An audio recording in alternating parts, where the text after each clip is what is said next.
56ನೇ December 6 ಬೆಳಕು ಆರಿತು ಭೂಮಿಯಲ್ಲಿ. ದಲಿತ ಜನತೆಯು ತಬ್ಬಲಿಯಾಯಿತು ಬಾಬರ ಪರಿನಿರ್ವಾಣದಲ್ಲಿ. ನೊಂದ ಜನತೆಗೆ ದಾರಿ ತೋರಿದ ಬೆಂದ ಬಾಳಿಗೆ ಬೆಳಕು ನೀಡಿದ ಅಂಬೇಡ್ಕರರ ಜೀವನ ಕಥೆಯ ಭಾರತೀಯರೇ ನೀವು ಕೇಳಿ. ವಿಶ್ವ ಮಾನವನ ಸಾಹಸಗಾಥೆ ದೇಶಭಕ್ತರೇ ನೀವು ಕೇಳಿ.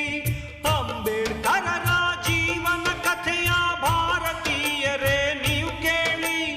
ವಿಶ್ವ ಮಾನವನ ಸಾಹಸಗಾಥೆ ದೇಶಭಕ್ತರೇ